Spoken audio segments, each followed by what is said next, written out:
what's up, everybody? We're on a weird night tonight, but hey, what's going on, dudes? What is up, Frank? What is up, Gerald? How you guys today? Howdy. Post-Halloween kind of. Howdy. That's right. Getting over the post-Halloween blues. Yes, I know. What is it? Like a sugar crash? No, it's. I don't know. Halloween's fun, man. You got crazy people, adults getting drunk for no That's reason, right. walking I down feel the like street. it's Halloween 24/7 this past year. So Listen, I'll take Halloween 24/7. It's a magical time. It's the best time of the year. It's like witchy. Listen, if Like there's any time to put a hex on somebody, it's during that season. That's right. Hex Probably welcome as well. That's right. It's a good time. Let's see. I see, Gerald, you are not in your camping kitchen. You are in an actual house this time. oh my God! Did we last time we talked? I was camping. Yes. No, You were camping in the middle of nowhere in your kitchen tent. I know. in a kitchen tent. Oh my God! With the mosquito. Yes, there are pans. Honestly, you had better internet in that kitchen tent than I've seen most people in their houses on the show sometimes, which I thought was amazing and hilarious at the same time. Well, because I was using my phone as a hotspot. But no, nice. I house that has a toilet and a shower and a kitchen. Whoa. Yeah. Upgraded. Complete upgrade. Whoa. I'm in Frank's basement. Your Frank's basement. Oh, that makes a lot of sense. I only get outside time 1 hour a day, but that's nice. Yeah, he's got to buzz me when he needs more water. And it just trickles down like the hose, like a hamster thing. You know, you just go, yeah. Oh,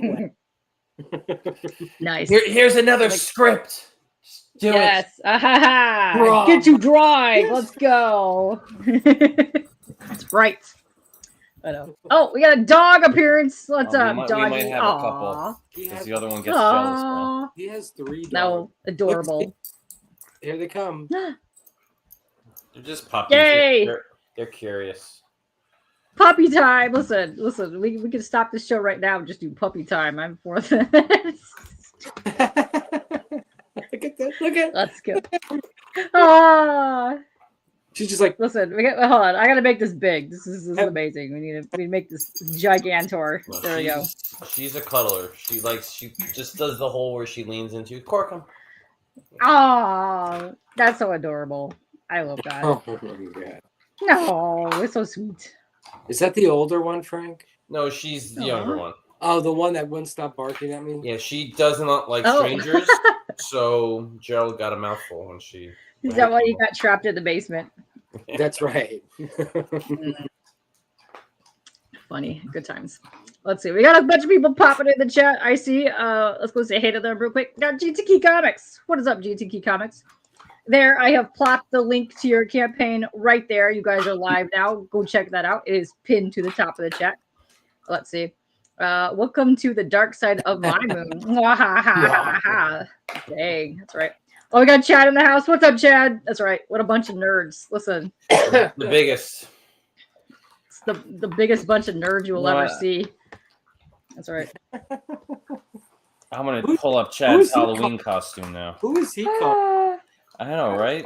Listen, I've seen his Renaissance fair outfit. Wait, what are you pulling up? Oh. That's oh. I'm in the app. Put it right on blast. Yeah, you got Stitch. Lilo and Stitch. It's actually quite cute. Dang, Chad. And Chad said he wore it the whole cruise. The whole time. Listen, onesies are comfortable. If you have not been to a con and just put a onesie on to run around for shenanigans, you have not conned at all. Let me tell you. That's right. You've worn a onesie. That's how you con. A whole week straight. Yep. Also, I have ran around so many cons in a Pikachu onesie. Let me tell you, it was the highlight of the time. You just put that on. You throw the hood down. Nobody knows who you are. You get away with all the crap. That's what you do. Drunk people walking down the street. You call that a Tuesday. Well, it is now Monday. So only Monday. Please don't rush the week. Yes. Pace yourself. No. Please don't keep it on Monday for at least another several more hours, please. I do not need any more rushing of things to go. Yes. Oh, Henry Bemis is saying this campaign looks interesting. Yes. Yes, it does. All your books, I've loved all your books. I just recently got 1,000 Cuts in the mail. Oh, good. Super dope. I am looking forward to reading that. I can't wait. It's in your stack about this big. Oh, dude. Yes. Yes. It is in my stack to read pile. But yeah, no, my brain has been on off mode since October due to that charity event. So I'm trying to finish that all up. So once that's done, I'm going to go through all the books. You'll know. Finding it backwards. Won't even read it for like maybe like next year, you know.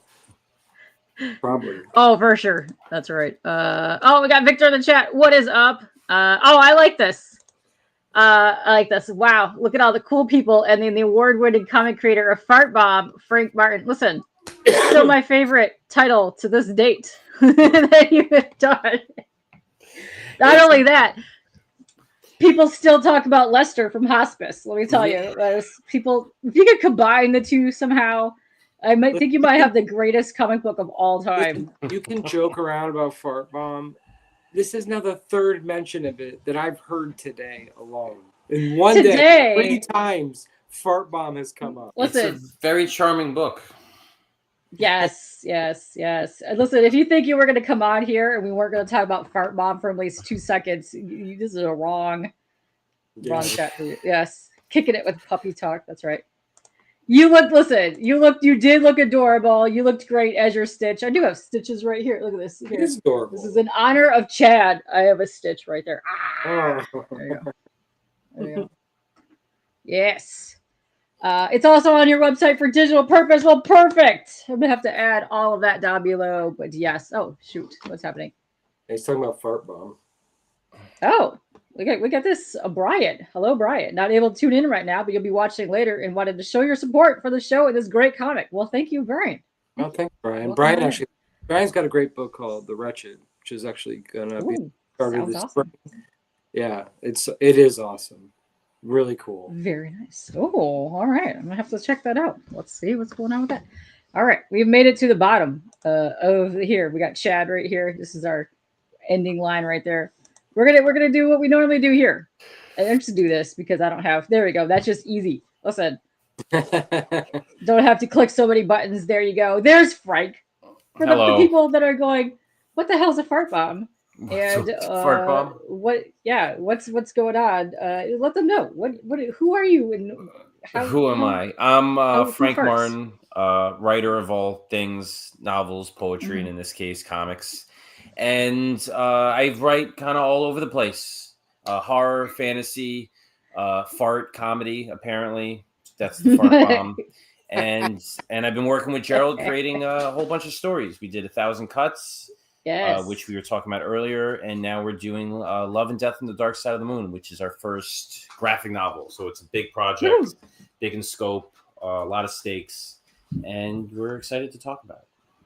I'm very excited to hear this. Listen, I always have a good time when you guys are on here. I love all the things that you have created. I think you guys have probably kicked a ton of ass over the last year since I have been having you on the show. I don't even know how long I've been having you guys on the show, but there's been a lot of books we got to read that have been amazing. So yeah, I've always can't stop, won't stop.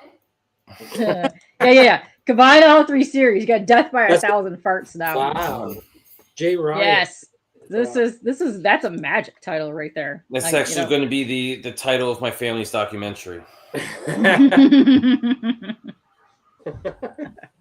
I believe it and I like it. Listen, your kid inspired Fart Bomb and I love it. I'm here for all of this nonsense. A lot of nonsense.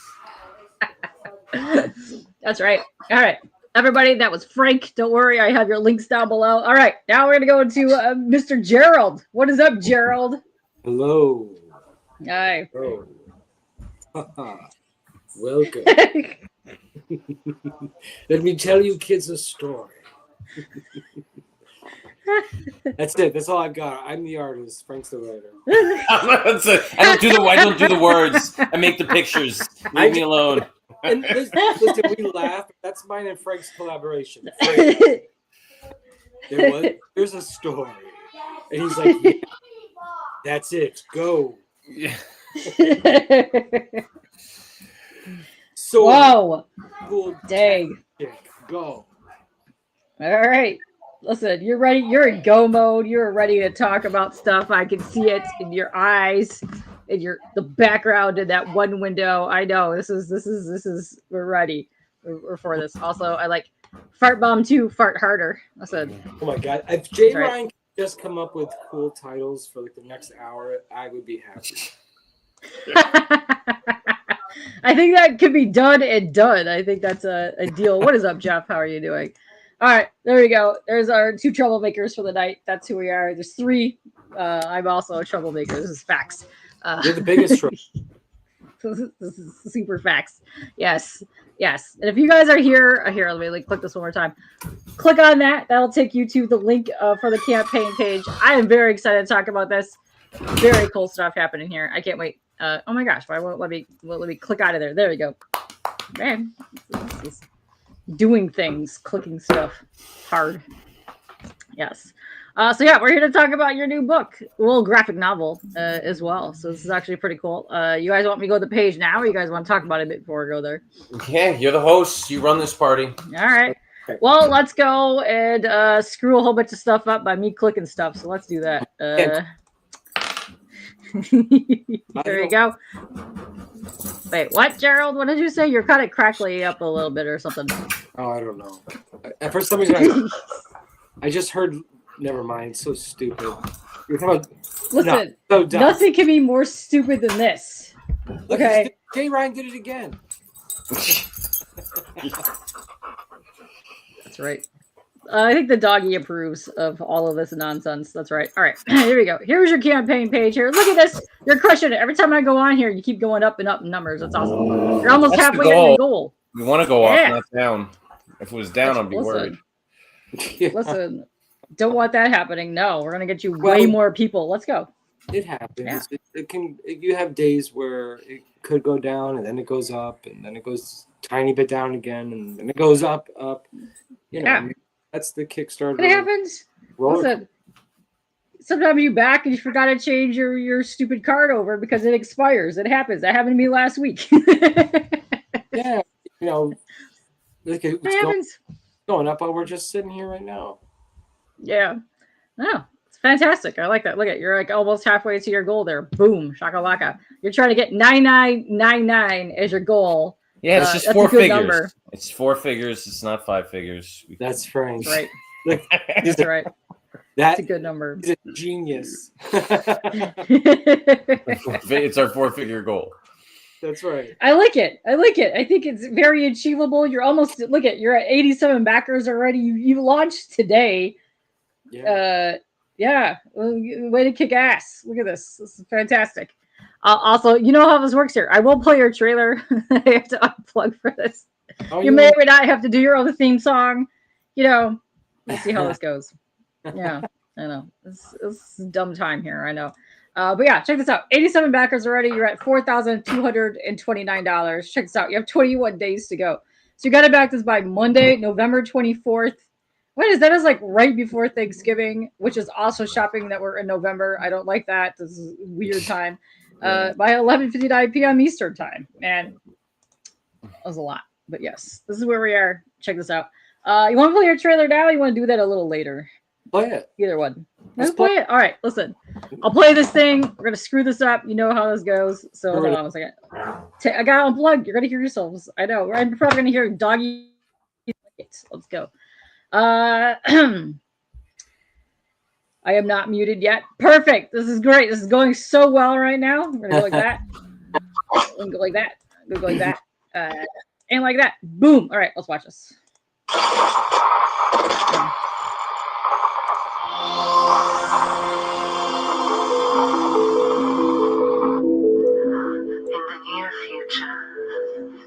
As the Earth's sun begins to die, a research station is built on the dark side of the moon.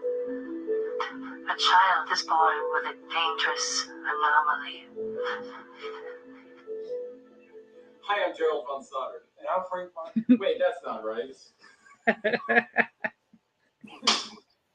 Hey, I'm Gerald von Stoddard. And I'm Frank Martin.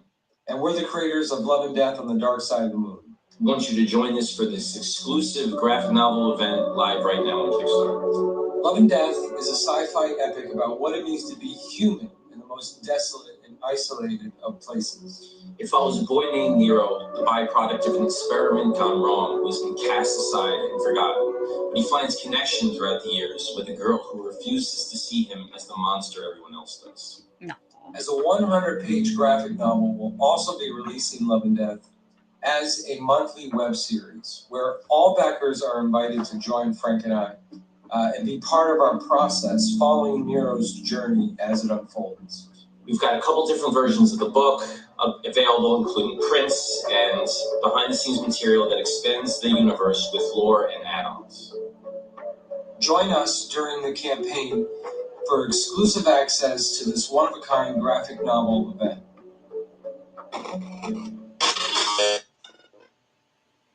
Nice. Look at this. That was awesome. I like it. Yeah. It was fun. Short, I never simple. It was fun. I got to go to Frank's house and hang out, meet his dogs. Nice. You should have had them in the background. Yes. Because it's funny, you know, when Frank and I met and we started working together, we didn't know for a while that when I'm in New York, we're only an hour and a half away from. Oh yeah, nice. So we don't really. We both have very busy lives, but it's been nice to be able to like go down. Frank came up and helped fill the 1,000 cuts, so that was nice. That's cute. I like seeing that. It was a very nice trailer. And yeah, what the heck happened to this year? I don't know. That year went by fast. Slow down for real. Don't like. But yeah, that was a cute trailer. I liked it. It's fun seeing you guys in the same room. No, it was cool to put together. It was had a lot of goofs, a lot of laughs, trying to do it quickly, but I think it came out nice. I bet. Let's see. So cool. I like there's over 100 pages going on here because I like books that are like very immersive and you can just read a whole honkin' book at one time. I like that kind of thing. I think a lot of creators, they fall into that. It's just routine, you know, because everything's a mini series. Everything is issues. Yeah. All right. How many issues is the series going to be? And very quickly early on, Gerald and I were discussing this project and we're like, this type of story needs to play out at once. You know, this is a graphic novel from beginning to end. This is not a story that we can serialize and break up. We want it to be absorbed as a journey. So yeah, we knew from the very beginning that it was going to be an expansive work rather than a serialized one. Yeah. Oh, cool. Nice. I like that. I like it. I like the graphicness too of your artwork that's always in here, and it looks really cool because your artwork really works with like a spacey theme, and I very much dig this. Well, I will say that Dave Fowler, who is doing the colors on this project, he's also a great artist on his own. His colors really like turned it on. You know, it sure I'm not gonna, you know, the line art it's something. You know, but when Dave started coloring, and like a lot of projects, I mean, this you know wouldn't work as solely a black and white book. I mean, because there's just so much depth to the story and the script that Frank has written. You know, I felt from even the first time I read the script that this book had to really step it up a notch. You know. Yeah, it's grounded sci-fi in some respects. I mean, we're on the moon. I try to include as much science in it as possible. It's in these people's lives as they try to navigate this lunar research station. But there's an otherworldly subtext to the story a little bit. And I think Dave, with his colors, exemplifies that. You know, it gives that feel like there's more than just this really scientific universe that we're building. You know, there's a little more fantastical elements below the surface. So he hit that note. Yeah, for sure. Very cool. I also really dig I don't know if you guys can see this because it looks like the lettering is part of like the artwork, which is really freaking neat. Yeah. It looks pretty cool. I like this. I can't pronounce his name very well. It's and if he was ever saw it, I don't want him to hate me. I want to say it's Christian Doko Malensky, something. He works with Metal Ninja Studios. I know his first name is Christian, and I actually wrote him the other day to thank him being so creative with the lettering. Nice. I do like the guys over at the Metal Ninja Studios. They're fun peeps. They're nice. Very cool. Yeah, it fits the way that it's like all bubbly and kind of like warping. That's awesome. Yeah, I think it works. yeah, I like it. And it's cool too when you're making books, you know, or you're working with maybe because we have a lot of new team members. I mean, besides Frank and I, this is kind of a new team for us. So you never know what you're going to get, you know. Like Frank gives me the script, and then I'm making the art, and then it goes to Dave, you know, and then it comes back to me, and then it goes to Metal Ninja. Metal Ninja sends it to Christian, and then it comes back to Metal Ninja, and it comes back to. So you never really know what you're going to get and how it's going to work and how it's going to feel and how it's going to vibe. But every page keeps coming back. It's like, you know, Frank and I are like, you know, ecstatic. We just can, you know, it's like things we wouldn't have seen or done. Maybe like it's really outside the box even for us, but it's working, which is kind of cool, which is really cool, actually. I don't know if that makes any sense. No, it makes complete sense to me. Listen, you get a bunch of people together, you throw them all in, you see what they do, and you get some really cool stuff. Like, this is very eye-catching. It's very interesting to me. Like, it's like really kind of like it's got like that space feel, but also like cosmic horror weirdness happening. Yeah, but yeah, there's you know, there's. I mean, Frank and I, you know, most of our stuff very bloody or very epic, and, you know. Yes. So there's a different type of epicness to this story. There's going to be a lot of character storytelling, and there is a cosmological horror aspect that is based in sort of, you know, fantasy. It's not based in any other mythology, but really our own. But a lot of the book is really about the characters and the story and the space and you know, the issue here, the problem is sort of like the frame holder for, you know, for these characters to have their journey. That's how you know, I always wanted it to be. I couldn't do on my own. This was a story that I had in bits and pieces of in my head, and how Frank and I work, you know, we kind of come to the point, it's been like a year now, we just kind of understand each other. Yeah. I just throw Frank, like, you know, if you're making like a smoothie, you know, and I just say, well, here's some ingredients. I don't know, cook it up, man. Let's make something, you know, good. I don't know.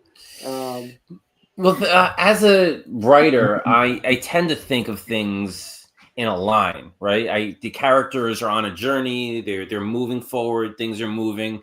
And a lot of times Gerald will stop me because I'm not thinking of like the individual page. I'm thinking of the larger narrative. And Gerald's thinking visually of how each page can be used as a storytelling device. So I think it complements us well in that he stops and says, how can we make this page better? I'm like, I don't know. The story's perfect, but the story is not the page. You know, it's different the way things are depicted, and he's always pushing the story to make it so that the depiction on the page can be as vibrant, as emotional, as moody as possible. And I've never really thought like that. So I like the compliment between the way the two of us work. Well, I would say this project too might be, and maybe because it's so grand in scale, it's so epic, it's not serialized, you know, it's a self-contained story. It has a beginning, middle, and end. That gets kind of disoriented. There's perhaps some time fluctuations, but really it is a forward timeline story. I feel like it is definitely a true collaboration, this one. I think this is our first project where it really embodies the spirit of, and not just being Frank and I, you know, which was definitely trying to like get our sea legs on, because we think differently, but we also think about some of the same stuff. I mean, one of the things that makes Frank and I work is that we kind of don't bullshit around. Like, we don't wait around. We don't sit around. Frank can't stop writing. I can't stop thinking. So it sort of works. and you know, and we come back to stuff, and then yeah. But when Frank sent me this script, I've said this before, and I'll say it again. I literally cried about halfway through because it was very emotional, and I was like, "Holy, what the hell just happened? This is a comic script, like this is nuts, dude."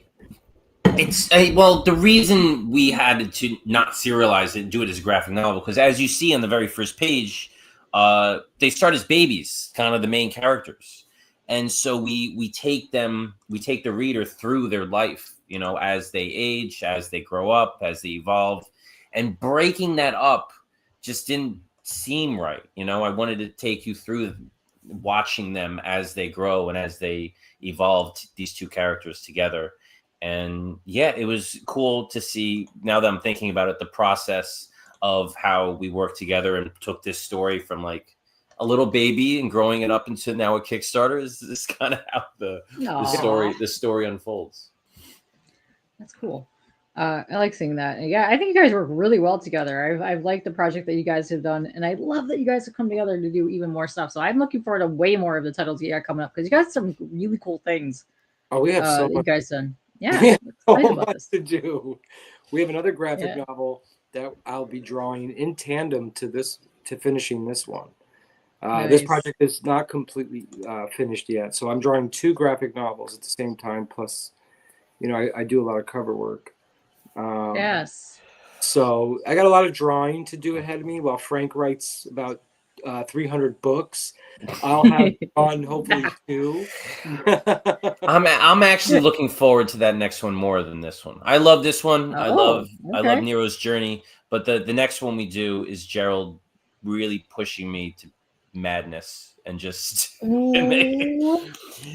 can't wait for that. Making it as crazy as possible. I mean, we are here for this, and we'll get to come hopefully hang out and talk to you about All the Dead Things, which will be released by Source Point Press. It's a psychological horror, and it's like, I think it makes Jacob's Ladder look like a Disney film. Oh my. Dang, Frank. What did you do, man? Yeah, we can talk about that more later. But you know what? Because I always say being a comic creator is kind of like being a time traveler, because you have to exist in so many different places at once. Like we're crowdfunding this now, and we want to share it with people, and we want to talk about it. But at the same time, I have to write scripts that we will eventually talk about 9 months from now, you know? So it's like everything is in a different stage of the process, and you have to be able to jump back and forth between the scripting and the artwork and the crowdfunding campaign and the promo. So you have to be able to live in different phases at once. I like it. Because Jay actually has a question about you. He wanted to know, do you write in a straight line, or are there big moments you have in mind you collect and you kind of like just go back and forth and work on that? For the most part, I attempt to write in a straight line. I try to write linearly. That said, when a moment of inspiration strikes for like a scene later on down the line, you don't want to let that go. You want to get that down you want to strike while the iron is hot. So especially if dialogue is going, like if the characters are talking in my head, you're going to want to write that down, because you'll lose that really quickly. And then I'll just leave it off to the side. And when I'm scripting and I get up to that scene, I'm like, okay, it's already finished. And I'll just put it in the script. But yeah, it's a bit of both, I guess. Well, I think Frank writes differently, obviously, on his own or when he's writing a novel and whatnot. But when we work on a project together, it's a little bit. I think Frank is more linear, and I think big moments. And we try to and then it's sort of like Frank makes sense of it. That's sort of how our collaboration started when he came on to Immortal Coil, because I had all these big moments, but missing the story, you know, missing some of the heart. And and it's very hard to be objective usually when you're just doing your own thing, drawing it, writing it, putting it all together. And Frank and I had done a very short Swamp Thing together, and so I just said, come on to Immortal Coil, let's see what happens. And I was already like almost halfway done, But everything changed, and for the better, and definitely, for the better. Because again, I have like the beginning, the end, big moments that I want to have happen. And then Frank's like, okay, it's like, I don't know. It's like kind of like a puzzle box, and there's pieces missing, if that makes sense, and Frank's had to invent puzzle pieces for your puzzle to make it, because it can be crazy and it can be weird, but it still has to, in the backbone of it has to be, we have to know kind of what's going on, at least us, When I work with a lot of artists, especially if I'm developing an idea from scratch with an artist, I like to give them pages in chunks so that they can read it and say, okay, this is good, because then I'll move on. I hate going backwards. So I want to make sure that every step of the way they are up to date and then they're giving approval, so I don't have to go back and change a lot of stuff. And Gerald is like, no, I want to read the whole thing when it's done, which is okay. It's great. But at the same time, then he's like, okay, we're going to scrap 90% of it. That's Katie, that has never happened. That has never happened. And you know what? Frank and I maybe early on could not handle the level of conversations that we can handle today. We've become friends.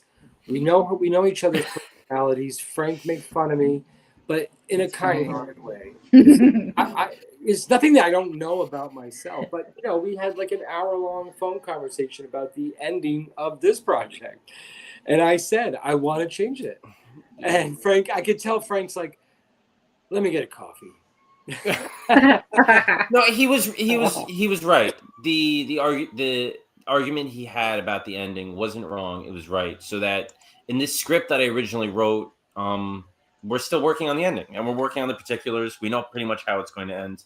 But I think what makes Gerald's art so great is that it's, I don't want to call it fleeting, but it's he grasps at the art from the ether, right? He's just grasping at things that are amorphous, that are moving around.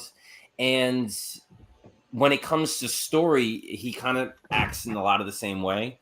So I have to work with that, the fleeting images that he has. Sometimes something gets stronger and we want to incorporate that, and we have to find a workaround. So it's a very fluid process a lot. And as a plotter, somebody that I write with an outline that I adhere to and I never break up, having to work with Gerald, I kind of got to be a little more less structured and kind of to be able to move things around and change them on the fly, and it's fun because the end result is really what matters, and it's turning out great. I mean, it sounds pretty cool. It looks good. I like the art in it. I do like what I'm seeing, and I think it's really neat that they're living on the moon. They're making the moon babies, as they were saying over there, which is pretty cool. Moon babies. Yeah, moon babies. Title, but we changed it. Moon babies. Well, yeah. Before we came up with the title, I called it the story Moon Boy. I still call it Moon Boy.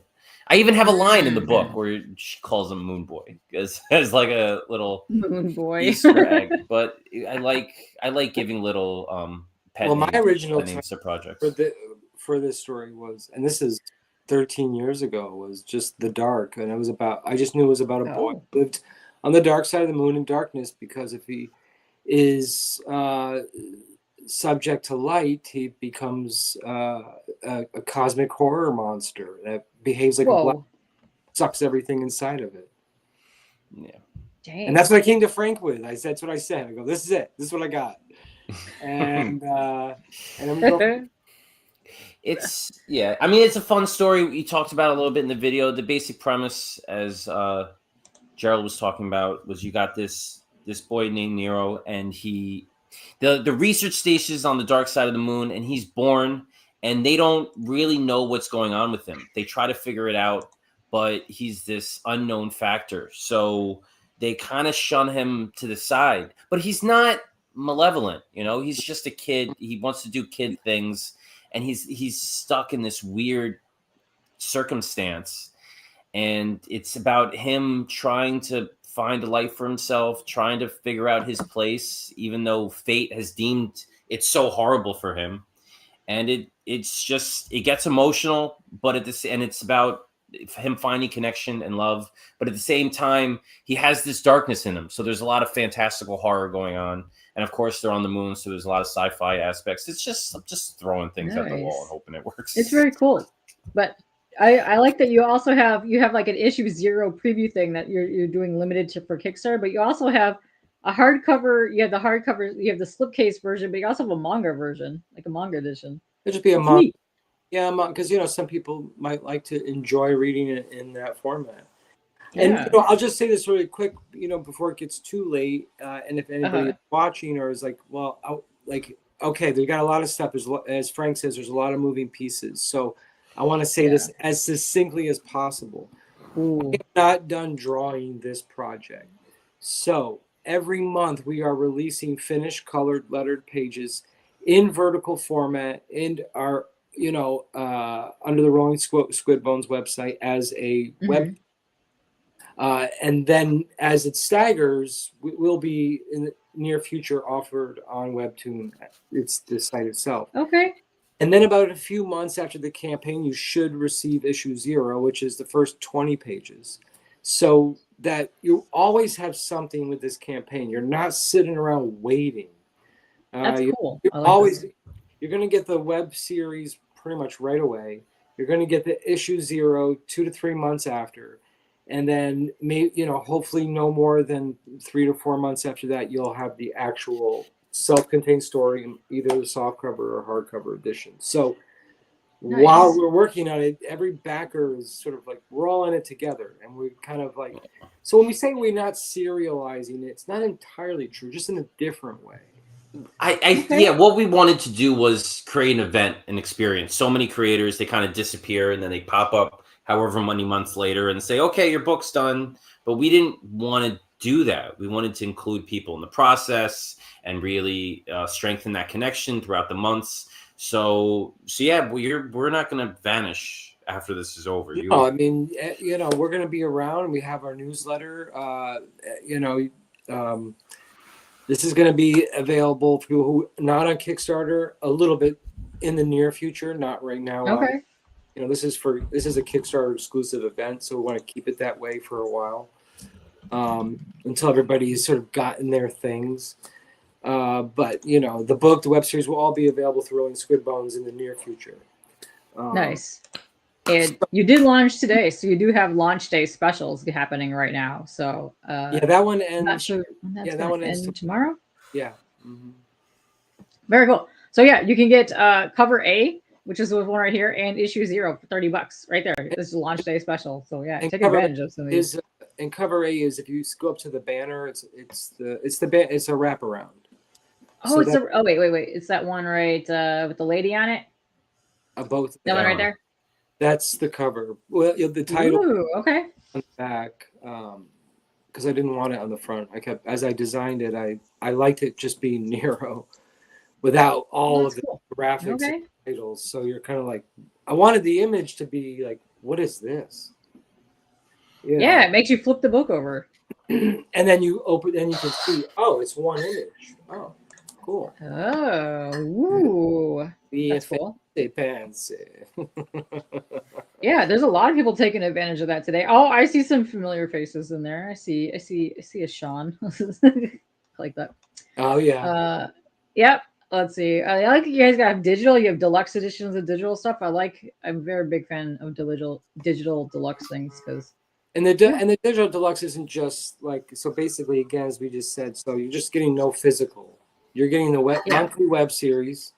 Okay. You'll get the digital version of issue 0, and when the book is 100% complete, you'll get the complete digital PDF of that. Very cool. I like that, and that's $15 for that too. And I like the manga edition as well, which is very cool. For $20, you get the manga edition. Which, let me see if I can find one. Let's see that one right there. Interesting. I like that. By the way, you don't read it backwards. It's just manga side. Oh, okay. Okay. I can get behind that. Too complicated. Yes. Thanks, Jay. To put it that way. Yes. Very cool. I dig all this. I like that you got going here. And then what was this? You got some commissions happening out here? Yeah. see. Let me see. Well, one Scroll down person here. took advantage of it. Yeah, I saw that today. Well, you got to. Let's see. Okay, so you do have early bird stuff for a couple of these. So go check that out because there's a lot of stuff on here. I'm trying to see if you get down here where you are. And retailer bundles, perfect. Those are awesome. Oh, look, you can also become. Let me go to this one first because I think yours is on the bottom of this. I like that you get drawn in as well. Those are real fun. Let's be clear, and I say it right in here. This Okay. takes a step further because everybody's like, "Oh, we'll draw your likeness." No. Ooh, okay. Become a character in our book. Oh. So it is you in whatever they're wearing, and we put a name that would be in the story anyway, and you are now immortalized in the book, and you for pages, panels. If we ever do future things, you could be in it because you become. We don't know where the character will go, So Interesting. So it's not just we draw your likeness; you become a character in this universe. Yeah, and you get a lot of stuff in it. You're getting the digital edition. You get the signed book place and a metal bookmark. You're going to get a print set as well, issue 0, plus the character design sketch of you in character, plus the wraparound is soft cover. That's actually cool. That's awesome. There's 5 of those available. That's pretty neat. Dang, take advantage of that stuff. Let's see. Oh, what's up, Cran? I see more people popping on in here. Yeah, if you guys are popping in here, we're checking out this campaign right now. It's dope. I think it's pretty cool. Let's see. And then here you go. Here's your commissions for $350. You get a whole bunch of stuff in here. Holy moly. Let's see. You have 4 of these left. We got one of these already taken. So you get the full watercolor mixed media 9x12 commission from Gerald. Character of your choosing. Ooh, nice. Digital edition, you get issue 0. You get the book as well, the print set, signed book plate, and then exclusive. Oh, Kickstarter exclusive metal bookmark. Nice. That's cool. Man, there's a lot of stuff in there. That's awesome. A lot of stuff in there. There's a lot of stuff. Very much a lot of stuff. But yeah, that's cool. I've seen some of the commissions that you're doing, or whatever the last cons that you're at. You were posting some of those. Those are looking cool. Yeah, not bad. I normally don't, I don't get to a lot of cons. I don't normally do like commissions on the fly. So, but I was just at Baltimore, and I was a guest at Metal Ninja Studios booth. So I was there just as an artist, which was kind of nice to just draw and not talk to anyone. No, not because I don't like to talk to people, but you can't. It's very hard to do both. Ooh, hey, oh, Sarah, what's up, Sarah? Welcome on in. We also got Austin. Ask a question. Won a trivia. Yes, Sarah won a little sketch card I made of Sandman. Oh, nice. Yes, we love Sarah around here. She's awesome and good peeps. Yes, let's go. Where you go? Austin had a question. He wanted to know: are there ancient civilizations on the dark side of the moon? Oh, interesting. So I'm not sure where it is on the campaign page, but we actually made a timeline for our towards the bottom for our story. Yes, it's down here somewhere. Yeah, there it is. There it is. So Helios 1 is the name of the research station, and if you look at the first year is 2022. I talk about the Artemis missions when I made up the timeline, which is NASA's real new Apollo project that they are launching now to try to put people back on the moon. So the timeline for the construction of the Helios 1 station, I combine the real history and future history of the Artemis missions with the fictional history of the station. So I actually tried to combine the two together to make like a quasi probable way that this station could be developed. Are there ancient civilizations on the moon? No. We don't explore it. We don't explore it. I think the fantastical nature of the story it doesn't go that far. It's still grounded into sci-fi. If people love the story and there's a good response, we could always do a one shot or a volume 2 that goes back in time. Yeah, we could try exploring stuff like that. But I really dug the way that we tried to flesh out this location and combine it with real science to really make it as kind of plausible as possible. Oh, that's cool. I dig that a lot. Let's see. Let me go back over here and see if there's any other question. Oh, what was I? Oh, you got a frame for it and everything? Nice. You got the prison wall set. Nice. A frame? It's a tiny frame. Hey, listen. Listen. Oh, this is my new favorite thing that I found. Where did I put that? I found I'm getting really big into the sketch cards. But I found at Michael's, I don't know what I do with it. They have magnetic things that you can put on your fridge now for trading cards, sketch cards. Oh, for real? So you just slide it in there and you just plop it out. Yeah, they had like a whole bunch of different sizes. They had like 4, 5, like 4x6, 5x7 ones too. I was like, man, this is amazing. Give me some of this. Let's see. Dark Side of the Moon is one of the best albums of all time, says Matt. Yes. Let's go. The real question is, what's your favorite song from the Dark Side of the Moon? Oh, that's a good question. Dun, dun, dun. Bankrupt. Yes. Plausible deniability. Let's see. Is the moon hollow in your universe? Oh, holy cow! You guys maybe.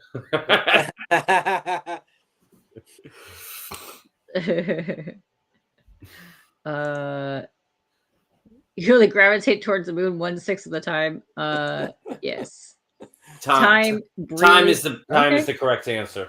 Yes. Okay. I like this. I like when people coming in here, getting in here. It's good times. It is good times, and that's why Katie's audience is the best. Comics, who cares about that? Let's get weird. Listen, we have gotten too weird on a lot of these shows. This is good times. Nah, you guys are welcome back here anytime. I love chatting with you. It's fun times.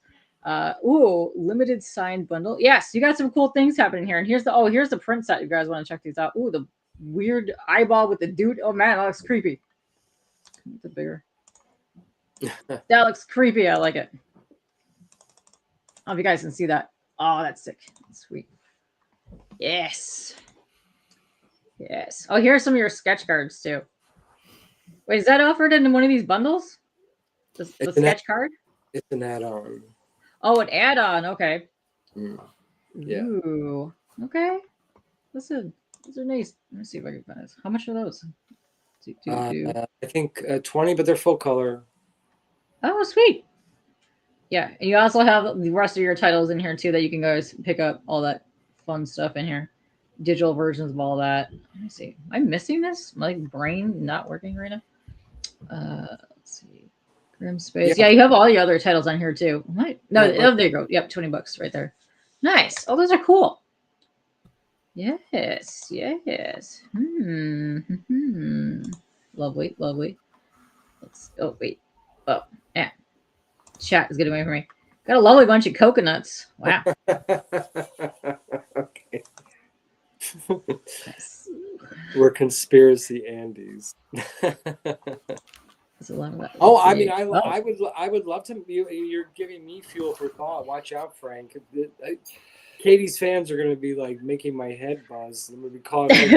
Frank, the moon is hollow. It's the eyeball of an ancient. Whoa. No, dang. I mean, it is cool. In case, I mean, most people probably know this, but I actually took me 50 years to learn the moon is a piece of the Earth. I didn't know that. I mean, everyone's probably like, "Okay, dummy, where have you been?" But yeah, it was billions of years ago. You know, this enormous asteroid destroyed half the Earth, and that was a fragment that got stuck in what gravitational field we have, and we have the moon. Wow. And maybe there's more to play on that. I don't know. There's a lot of different directions you can go, and Frank and I could definitely go there. When you're telling a story like this and you're really focused on the characters, Frank is very good at pulling me back because I go down those rabbit holes. And Frank is like, we are here for this human connection in this grand epic, madness. And that's sort of like what Frank helps me focus on in all our books, Mortal Coil, Cuts, even All the Dead Things, Love and Death, Dark Side of the Moon. The central theme to all our stories isn't the horror or the science fiction. Those are like the canisters, the frameworks, because it would be boring if it didn't have something interesting, not just visually to draw, but for the reader to get engaged with, to identify with, you know, the journey, but not totally. I have to identify with the cosmological monster trying to destroy the earth. We're not there yet. That'll be too mind blowing for us. And so Frank and I always kind of come back to the center, you know, like that Tootsie Roll pop, you know. I think the way Gerald, this type of stories that he wants to tell, you need to have characters that people care for, you know? Yeah.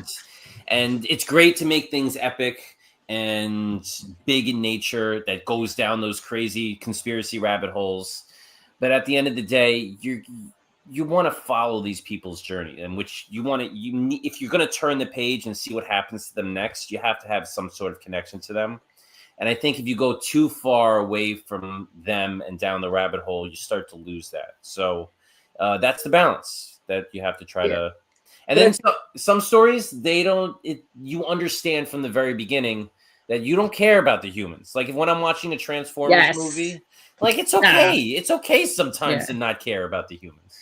And listen, that's how I feel when I watch horror movies, especially new ones. I'm like, no, I'm rooting for the villain. I don't care about the people. I'm here for the spectacle. Yeah. Well, Yes. I mean, also remember, like, I mean, I think the idea of ancient civilizations or what the moon might hold, and outside of the way before humans, is very interesting. But we would do a disservice to go on that tangent in a story like this when we're trying to keep it in this contained story of, a couple characters' journey. That reflects a certain aspect of our own lives. It would be easy to do in the story too, because the backdrop of the story is that the sun is dying. It's losing power, and that's what's kind of they're doing on the moon is they're trying to research and figure out how to fix that. And we can go down that science rabbit hole of like what makes up the sun and what it does and all this stuff. I know, Frank, are you reading this with Jay? I mean, except for the part where the aliens observe us from the moon base within the moon. Jesus. Yeah. I mean, that's why it's hollow. All right, that's it, Frank. You're fired. Jay Ryan, you're hired. Thank God. Someone else's problem now. Oh, dang. Don't feel too bad. Chelsea Handler only discovered the sun and moon were two different celestial bodies until her 40s. Wait, you what? know? Okay, that hurts my brain. Unless we come together, then they're one. Oh. Death by the dark. Yeah. Here we go. That's right. Here we go. Love and Death by the Dark Fart on the Moon. Okay, Chad, you win. In the depths of space, no one can hear you fart. Godzilla movies should be sans humans. Listen, Godzilla movies need 1,000% more Godzilla. This is true. I don't know. Godzilla -1 was pretty good with the humans. Listen, new Predator movie that comes out on Friday has no humans in it. Oh. You know what? Today is Godzilla Day. Some guys don't know that. Go check that out. It is Godzilla Day. Yeah. That's right. That's right. It is cool looking art. This man did it right here. Boom. Wave to Michael Bancroft. That's right. Hi. That guy. He did it. That's all his fault. Yeah. So, It's fine. I know. That's right. I quit. No, the art is cool. Michael Bancroft. If you don't know Gerald and Frank, also if you don't know Michael Bancroft is an Australian comic creator. He has a really good YouTube channel. He does kind of the same thing and shows off stuff, and nice. It's dumb. I had him on a couple weeks ago, and I dressed up as Nerdolf, and he dressed up as Tom Bombadil from Lord of the Rings. Who? I dressed up as Gandalf, but I was Nerdolf. That was my character, and then he was Tom Bombadil. Can you watch that? It is on my show. Yes. All right. I will link you to it. We'll make a note. Yes, it was dumb, but yeah, it's a good time. But yeah, no, I've loved all your books. Ever since. Well, I think Frank, we had you on for Hospice and a bunch of other ones. That was good stuff. Gerald, you've been here like a gazillion things, and then you've been here a gazillion times together because you guys just keep coming up with awesome, fun stuff. Well, I do side work, mostly just cover work. So if I do interiors these days, the Frank scripts, that's pretty much it. Because when you get to a point when you start working with someone, and I have a feeling that that's how Sean Phillips feels about Edward Baker is you know, or Michael Avon-Omi working with Bendis, you know, you'd find a groove that it's not as easy to find as you think. And I'm not a for hire monkey. Like, and I don't mean that in a derogatory way, though I said it somewhat disparagingly. But there are artists who are work for hire. But I'm not just an artist. I like to be involved in the story because I'm not a writer like Frank. I write visually, you know, and Frank maybe has a more cerebral and emotional go at it, but he has a framework. And when you find that groove, man, it's not, you can't just replicate it. You're not going to find that with everything, you know? So when you find that groove, you just stay in it and see where it goes. You know, we have at least 4 more books to complete and finish together. What's he laughing at? He already knows what they are. I have one that I haven't talked to him about, but I've had meetings with Gerald where he goes, I got this great idea. And I go, okay, I'm going to go outline it. And then I'll call him a week later and say, I finished that outline for that script, for that story. He goes, what story? Oh, no, I'm over that already. We're done with that. Well, I didn't tell Frank. I have a story I wanted to tell him today. I'll tell you right here, and no one better steal it. It's about a bunch of young, sort of very, very post-adolescents. Okay. And we don't really know what year it is, and they're kind of in an urban environment, and drugs have kind of become kind of passe. So kids are really into doing just really weird shit. We're not talking about eating Tide Pods. And it's a very small group of them, and they kind of come from like broken homes and whatever. And they just get into this weird thing where they eat little pieces of each other. But a couple of them it gets nuts, and it gets nuts. You think you know where it's going. You don't know where it's going. Whoa. You don't know where it's going. And then he goes, Frank, write that story. Oh, I'm just gonna say that part.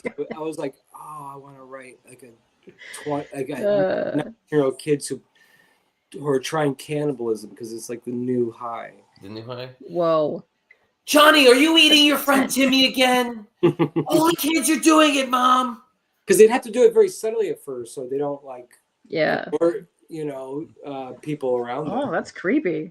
I like this. But there are some crazy things that start to happen. How do I gravitate towards cannibal stories? It just kind of just like go back to your harness your inner Lester. Freak that back out. Yes. Poor Bancroft has 3 books out, but is now just a token cosplayer. That's right. We did this. It's fine. Yes, Austin here is starting a new interview show. If he's interested in being on next week, he's got a few videos out. But all crispy. Yeah, Long Box Punk. Long Box Punk. Yes. Yeah, talk to Frank. After this, we have one more show this week, and then I don't do podcasts from Italy anymore. The time difference is too hard, and it killed me this summer. I had like 4 podcasts, and I was going to bed at like 4 a.m. You were out there, dude. You were camping and on my show, which is crazy. But Frank, the rounds.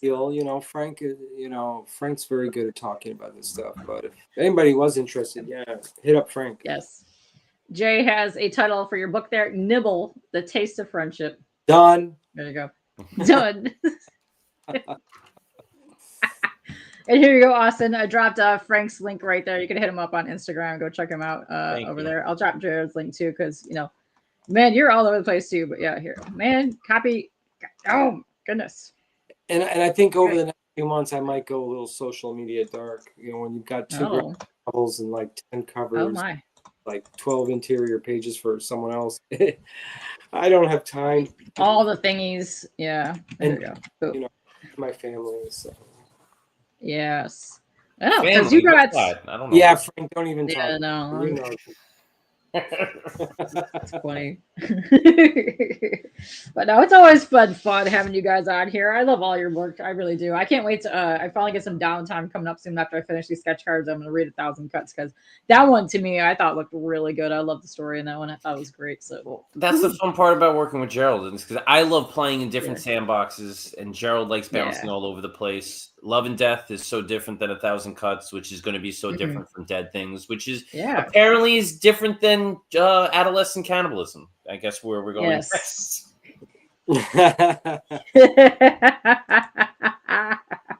Peace and Quiet is overrated. This is facts. You're welcome, Austin. Yeah, go check that out. But yeah, there's a bunch of other people that do be doing interviews, and I see them popping up now. But yeah, you did a great job. You had I seen a few of the last ones that you did. I've been lurking all around all over the place just because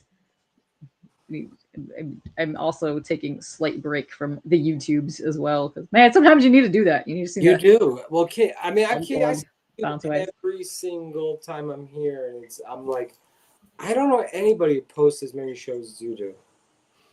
I was doing too many. I'm really trying to get back to my OG schedule, which is Farts on Friday, which is my regular show, and then Kickin' It's on Sunday, and then like an art hang somewhere in between. Because I was doing like 20 some of these. I can't be doing all that. No, I gotta hustle my own stuff coming up. And you know, and if maybe you're like diehard fans know, but you're making art. I am, yes. And I've seen it. It's awesome. Yes, it's good times. So yeah. We got a lot more things we'll be doing on the show eventually. But yeah, I'll be eventually also. I know I have like 800 people that reached out to me for November, December. Listen, I'll get around to that. Don't worry. You're in my DMs. I'll get to you guys. It's fine. But yeah, working on that, focusing on that. But what do you guys got going on that you guys want to promote, talk about before we get out of here? We've been chatting for an hour. You guys probably want food. I know I do. Yeah. Frank, what do you got going on? What do I got going on? Like right now? Yeah. What are you eating for dinner? I had popcorn chicken. That's not sitting well in my stomach. Don't you tell him what you ate for breakfast? I had leftover stuffed filet of sole with crab meat for breakfast. New Englander. Yeah, and then for dinner I had buffalo popcorn shrimp with it was popcorn chicken with blue cheese. Whoa. This is fancy stuff, man. Wow. That's not that. Look up the kids menu. I know. I had spaghetti with butter. Is this the food that's been fueling your son to make the fart bomb? Is that what you've been feeding him this entire time? Chicky tenders. No. You know what I've been doing lately? My kids took out the old Nintendo 64. Yes. And I've been teaching them the meaning of pain. Are you crushing them in some Mario Kart? Is that what you're doing? Yes. They have no idea. Mario Kart, Super Smash Bros. The original. Perfect. Yes. Teach them. Yes. It's been a bloodbath in the Martin household. It's been. What else is there? It's SpaghettiOs. Wow, fancy. That's right. Listen, that's right. Let's see. It was. Oh, he could have. We don't know. Oh, did it come with a toy? Listen, Happy Meals are lovely for all. That's right. All right, perfect. Great. What about you? What are you eating today? Or what day is it? What time is it where you are? Yeah, where are you at now? I'm in New York. New York back? Okay. I'm in New York for one more week, and then I'll be back in Italy next. I leave on Monday from New York, but I arrive in Italy on Tuesday. Yeah. Okay. So I'll be back in Italy next week, and I just have a ton of art. I have a ton of art to draw. So for a good 6 months, until our next Kickstarter later in the spring, I'll be drawing. No cons, hanging out with my 7-year-old. Yeah. Eating better, healthier food. I don't know what I'm eating tonight. I had a tuna melt earlier. Good question. That was pretty good. Okay. I might have some pesto. Nice. Right? Some pesto. All right. Penne pesto with some nice like bread. That sounds good to me. Maybe I'll make a ragu. I don't know. I have some hamburger meat, and I'm pretty good at making a ragu. Okay, I like all this. I'm having chicken meatballs and pasta. I would hell out, Yes. you know, I would eat the hell out of that.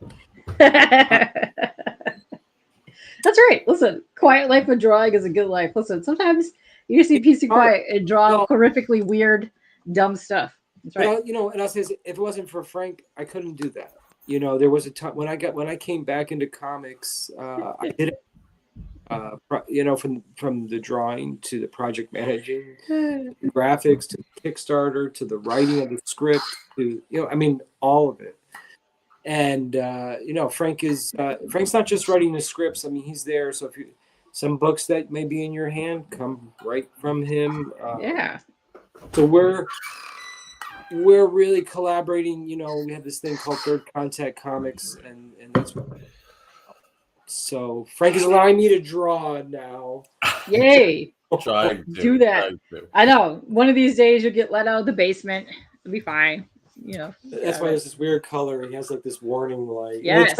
It's also a fake window behind you. When it blinks red, it means I'm coming back down. He needs to put the paint back on. That's I tried to open it, and it was just cinder blocks. That's right. So when this turns red, oh look, I can go pee now. The light went off. Oh, okay. Look at that! Frank. Boom. Look. Oh, see now I can go. That's a slot where the pellets fall down. That's where you get you're fed once a day. Yeah. Let's see. That's right. Listen, we're asking the hardest hitting question of all time. Oh, look at your Santa Cruz bros in chat. Tate, what's up, Tate? Of course, Tate comes at the end. Hey, that's like he sneaks in at the end, right? He's always got to do that when you're here. I know. It's crazy. Come on, Tate. What do you got going on that you were late? I know. What the hell, Tate? How you can do this to your bro? How dare you? What's going on? Time. Stop slack-a-lacking, Tate. Dang. It's like that awful cheesy Beatles song. You know, you say goodbye, I say hello. And now it's fine. All right, Tate. That's funny. Oh, that's so funny. Let's see. I don't see anybody live right now. We're just gonna end this thing in a second. Oh wait. Oh, Rob's Fat Stacks. What is up? We were talking about C3 backstage a little earlier. He's one of the founding members of that and helps run that. So yes, he also has a really good show on Saturday. Yes, go check it out. Only Slabs. Oh, and you gifted 5 memberships. Oh, thank you, Rob. It's amazing. Thank you very much. Well, who got that? Let's see. We got Buzz Acevedo got one. Tate Prime got one. Michael Bancroft got one. James Willie got one. And Heroes for Hire got a membership. Wow. Thank you very much for that, Rob. Thank you. Yes, Bob. If you guys don't know, we're all part of the Black Sheep Comic Club. Yes. And we invaded the galore last month. I probably have 10 more of those to post. Well, you know, it's funny because you posted something. I was like, what is Black Sheep? So went on Instagram. Yeah. I went to the website and I was like, oh, that's cool. Yeah, there's a bunch of us all over the place. But yes, let's see. What? You found something really fun that you're doing now, reverse coloring. Oh, interesting. Reverse coloring. But yeah, thanks very much for that. That's awesome. But also, yeah, if you see that, I did put some of my emotes in there. I got my pug emote and my little dude, which is my art mascot, which you can't see, but I like that just says little dude. That's hilarious. But yeah, thank you guys. But yes, he's all part of my comic club. And yeah. I gotta head out. So Katie, thank you so much for having us on. You're welcome. We're gonna get the hell out of here anyways. So thank you guys for joining us. Thank you very much, Rob. But we're gonna get out of here. We got food waiting. That's right. Thank you for always making the time and letting us, talk. You're welcome. Talk to your cult. That's right. The K-pop That's right. Cult. Drink right. the blood. So it's blue. Why is it blue? Oh, blood. Yes. It is. Yeah. Well, this is also fitting too because Santa Cruz Tate, over there. Yes. You're gonna have to call me sometime. Bye, Tate. Yeah. Yeah, Tate. But yeah, we're gonna get the hell out of here. Hit them up later. Go check out the links for all the things, and bam, we're just gonna get the hell out of here. That's what we're doing. Bye, Katie. Bye, guys.